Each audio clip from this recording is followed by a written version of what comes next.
Hey friends, welcome back to the Big Talk podcast. I'm your host, Tricia Brouk, founder of the Big Talk Academy, award-winning director, producer, and author, and this is episode 581. This week, I am in conversation with the amazing Linda Mitchell. Linda spoke at last year's Speaker Salon showcase, and I cannot wait for you to hear her talk that's coming soon in episode 603. Linda is a leading women's health expert, best-selling author, podcast host, fitness boutique owner, and amazing friend. She is the face and creator of the Sisterhood of Sweat, SOS brand. Surviving domestic violence, Linda has made it her mission to empower other women by helping them take responsibility for their health so they can be in the best shape physically and emotionally of their lives. As an multi-award-winning fitness competitor, model, speaker, and podcast host, Linda has spoken on numerous stages, in addition to appearing on ABC, NBC, Bold TV, and Fox. Linda has also been featured in Insider, Thrive Global, Authority Magazine, and is on the cover of Bodyscape Magazine. And it's an amazing cover. Her story and message are truly inspiring, and I am so super excited for you to meet her. She's incredible. All right, everybody, let's do this. Linda, I am so excited to feature you today as a guest on the Big Talk podcast. Welcome. Well, I am so excited to be here with you after all this time of knowing you and just blessed to have worked with you at the Speaker Salon. Oh my gosh. We've known each other for going on 6 or 7 years, yeah? Since, 2016. Amazing. And I've been able to watch your journey and had the privilege and the honor of supporting you in sharing your very powerful story at the Speaker Salon. But before we get into that, I would love for you to take us back in time and share with the listeners a little bit of backstory as to how you got to this moment in time with me. How I got to this moment in time with you.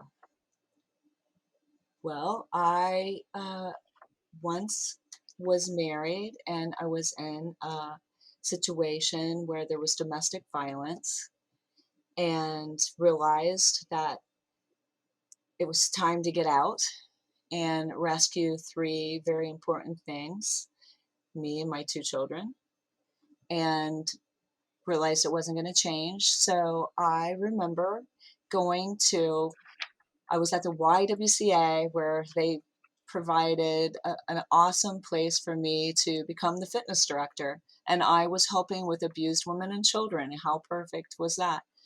And I remember sitting in that circle and hearing everyone's stories. And some people had been going through it a very long time. And I just remember thinking, someday I'm going to be past this. And I really want to help other people. I want to help them to have a new story, not the story that we have right now. And I want to have a place where I can help other women or men for that matter that have been through any type of abuse. And so I think that that's kind of where I started wanting to help people. And then it came where when I had a hamstring injury and I was down, that's when my mission, my vision, my gym for women, the Sisterhood of Sweat, came to be. And I remember I wanted to get my message out there. And I know that if you aren't talking about it, you don't want to be like hidden in the dark. You want to be vocal so that people can find you so that you could help them. And I saw that you had the big talk. You were doing like a TEDx at the time. And I thought, I'm gonna sponsor that. And I had been feeling called to speak, but at that time like that, I was just like, no way am I going to, get on a stage and do all of that. But I was so excited to be part of your event and just to be there and participate. So that's kind of how we got started. That is how we met for sure, and I'll never forget it. Having you sponsor TEDx Lincoln Square was such a privilege and a pleasure. And watching you lead the Sisterhood of Sweat movement and be a leader on your podcast and how you show up on social media, you really are an influential voice.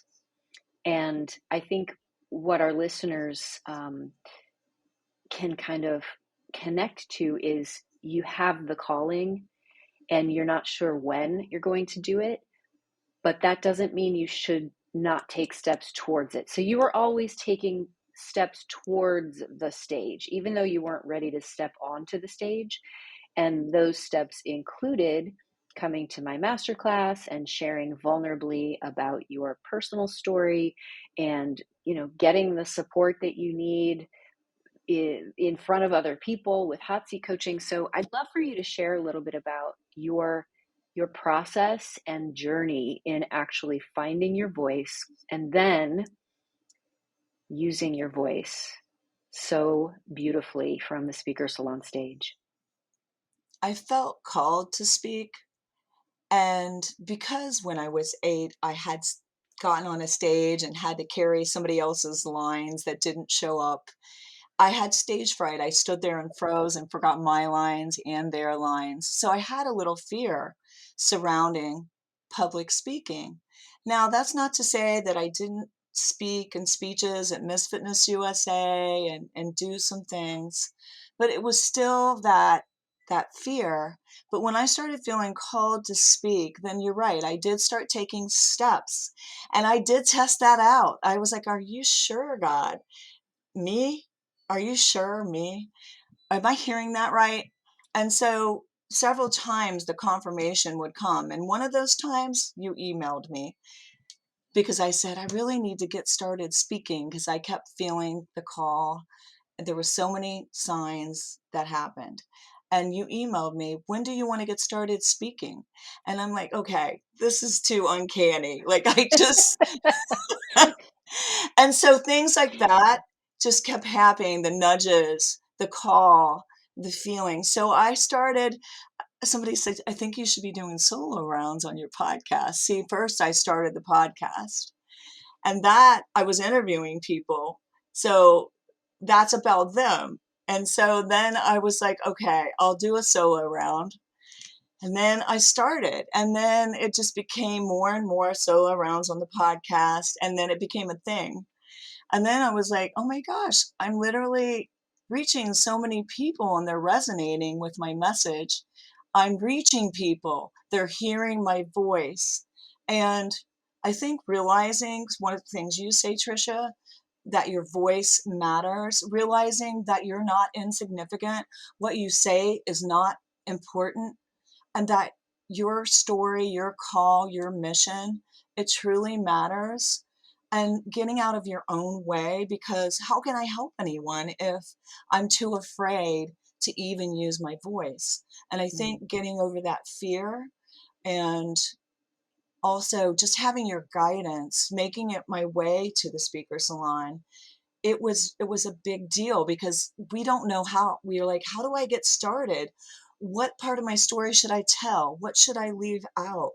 And all of the things. And just being a part of the Speaker Salon and watching all of the speakers, uh, how they transformed the entire time. And it was so touching.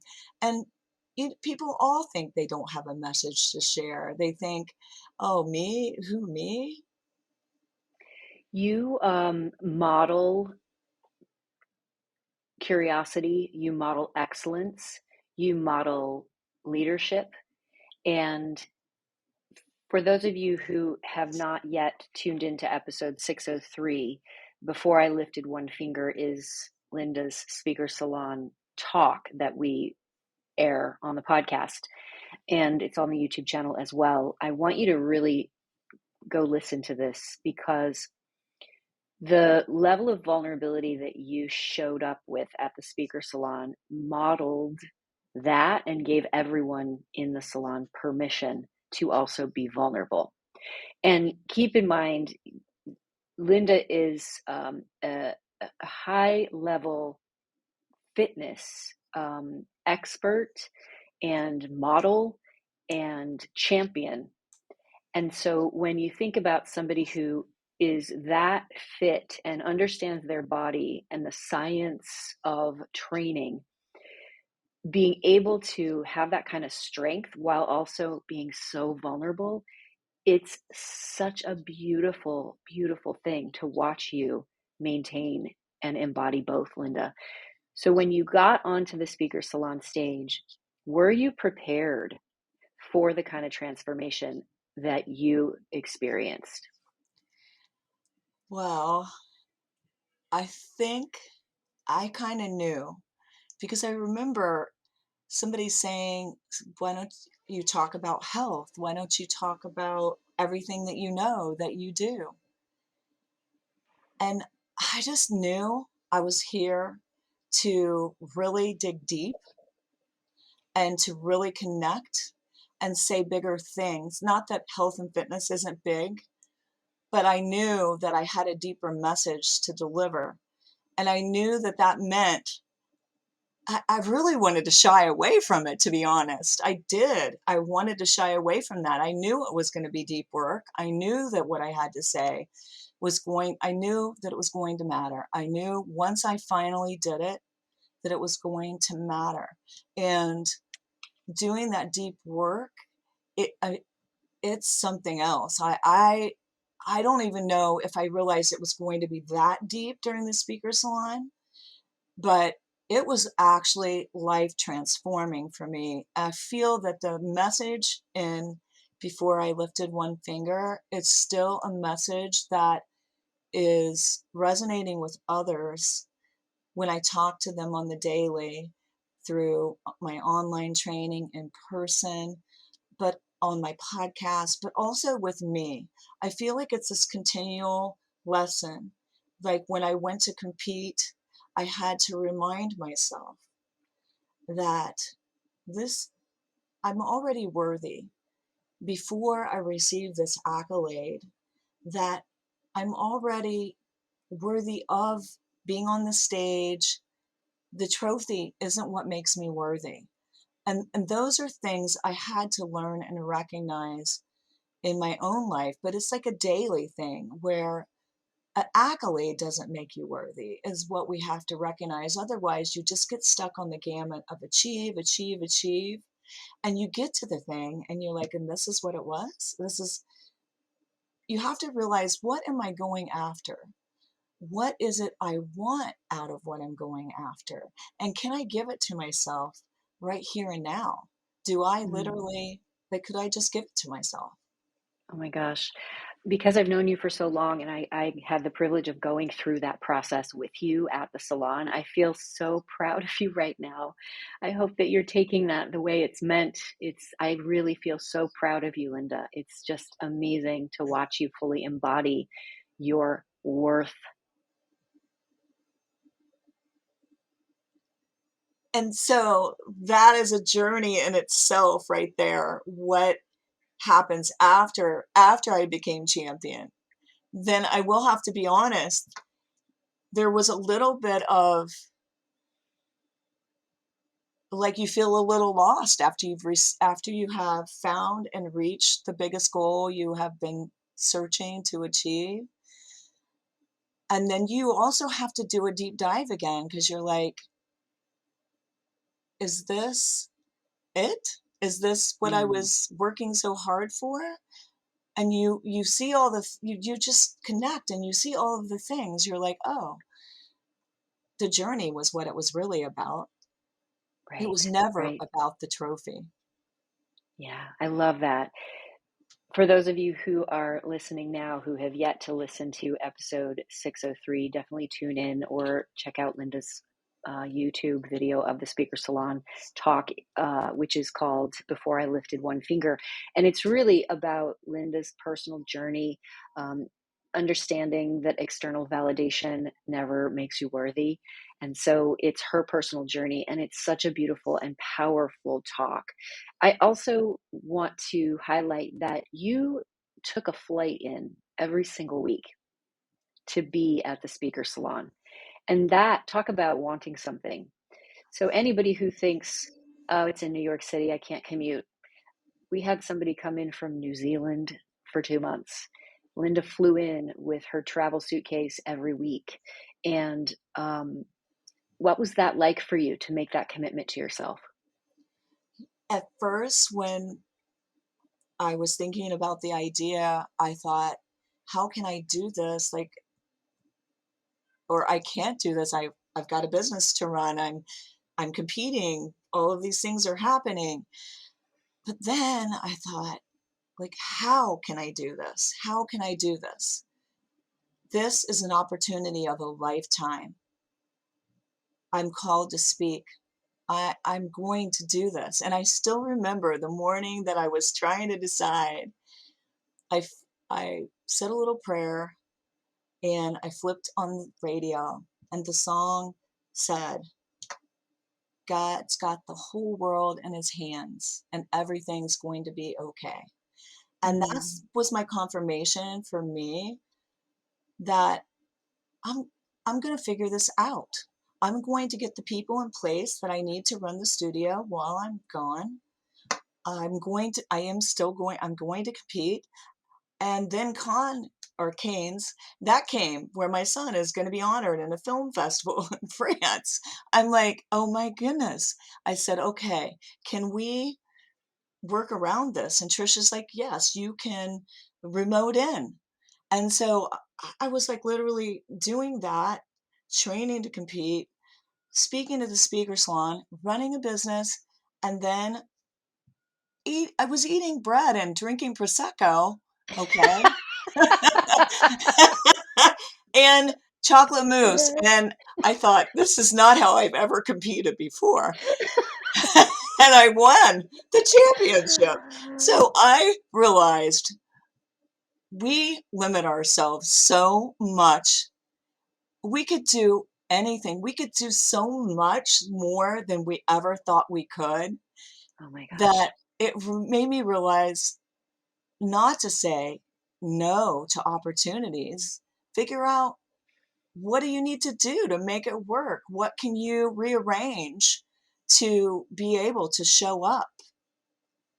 Absolutely. I love that you were eating bread and drinking prosecco while you were in France supporting your son's film at the festival. Let's talk about that day when you zoomed in. You were in a car, essentially driving from one location to another. And for those of you who don't know anything about the Speaker Salon, it's my 6-week speaker incubator that happens in New York City every spring. And it is at the Triad Theater, my second home, and you literally get on stage every week. So when a speaker is unable to fly in, or potentially we've had speakers who have COVID for a week, I bring my computer and I zoom them in, and I put the computer on the stage on a stool, and it's just like they're on stage. What was unique about this, however, Linda, for our audience, is that this was the first time your family heard this talk.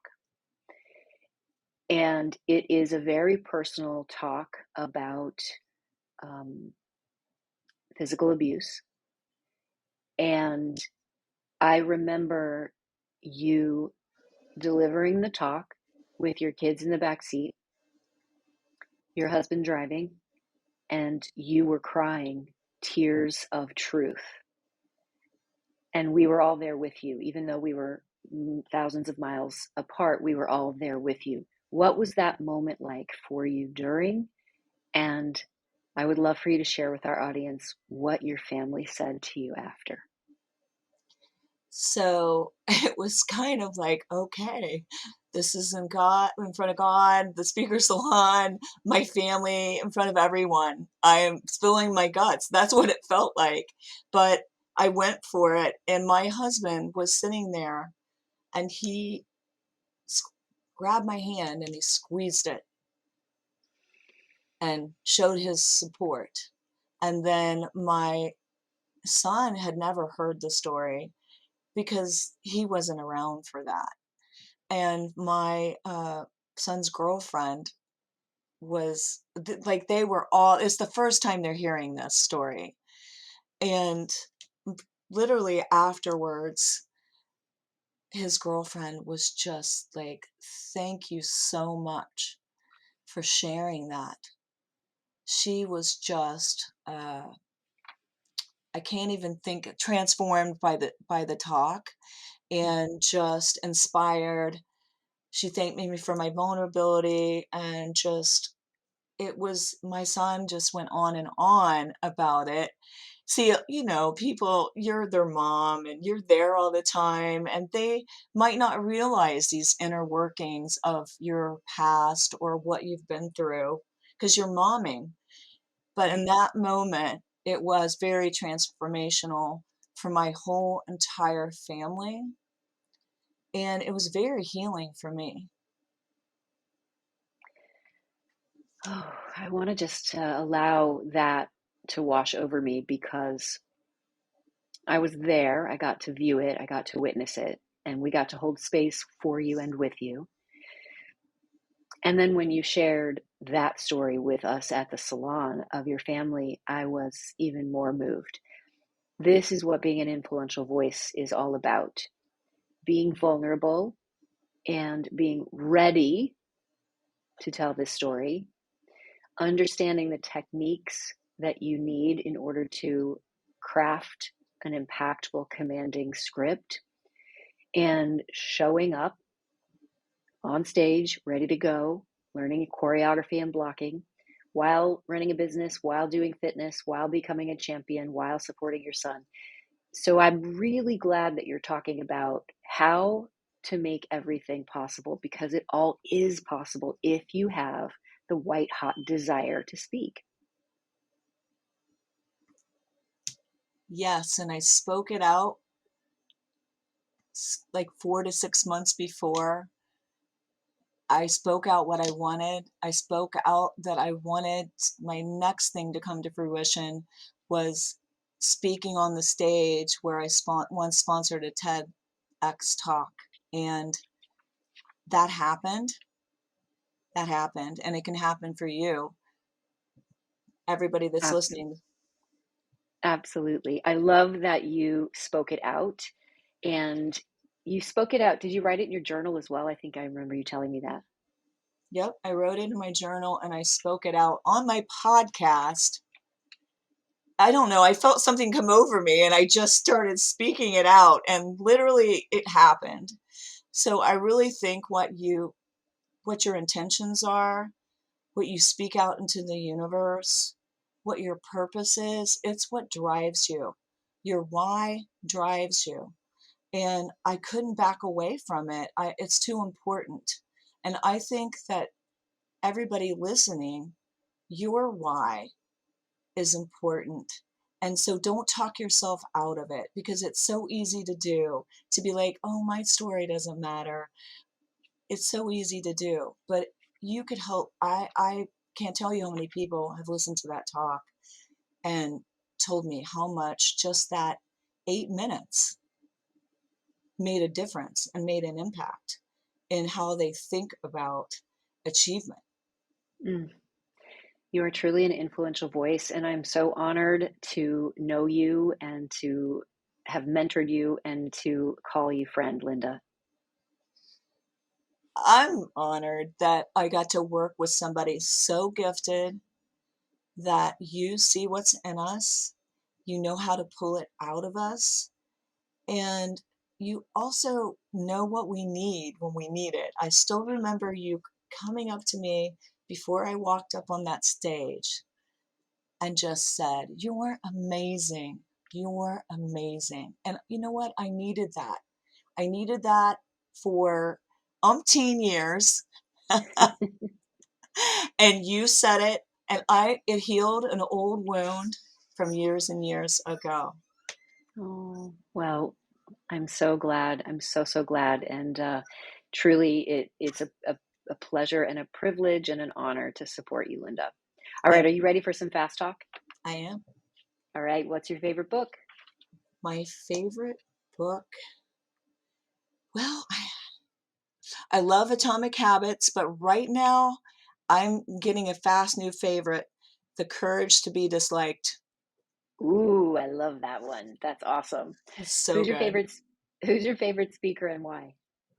My favorite speaker. Oh my gosh, there's so many. That's hard.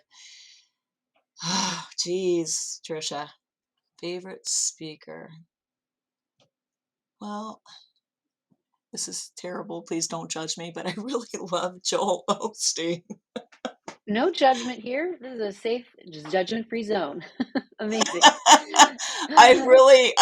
He motivates me and inspires me. And who else do I really, really like? I really love Lori Harder. Hmm. I love her Awesome. because she's so real. And I feel she helps so many people. She's very vulnerable as well. Yeah. Awesome. How do you memorize? By going over it and over it, whatever I'm doing, wherever I'm at, going over it, because you're going to be doing a million things up leading to your talk, and you need to be able to just pull it out. What if you lose your suitcase? Like I forgot mine at home. Those things can be nerve wracking. So if you have your speech and you have memorized it, then when you get to the big talk or wherever you're speaking, you can, no matter what's going on, you're going to deliver. And also, you could put feeling into it. You could relax. You could be able to deliver it from the heart because you know what you're going to say. You've crafted what you're going to say and you've practiced what you were going to say. Amen, sister. What do you do the day before you speak on a big stage? I actually sat and drank tea. I sit and I drink tea. I remember sitting before your stage drinking tea, and I listen to motivational speakers and I read quotes. Hmm. And I just try to do some yoga and some meditative things Amazing. because to me, it helps me to get centered. Yeah. Great. Awesome. What podcast are you currently obsessed with? Currently obsessed with Earn Your Happy by Lori Harder. I love Amazing. that podcast. Yeah. Awesome. We'll put all of this in the show notes for all of you who are interested in these podcasts as well. Linda, thank you so much for joining me as a featured guest today on The Big Talk. Where can our listeners get in touch with you? They can get in touch with me at sisterhoodofsweat.com and also Sisterhood of Sweat on any social media. Amazing. We'll put all this in the show notes as well. Thank you everybody for dropping in with us today and listening to the Big Talk podcast and or watching on YouTube. We appreciate you spending your time with us. And if this episode resonates with you, share it with your friends, like, subscribe, rate, review, all the things, and hit us up on Instagram with any questions. We love for you to pass on this podcast because it helps the algorithm, and that means more people get to be helped by this show. And if you're watching on YouTube, definitely subscribe and hit the notification bell so that you get our latest episodes. Again, everybody, thank you so much for dropping in with us. We appreciate you, and remember, your voice matters. Big love, everybody.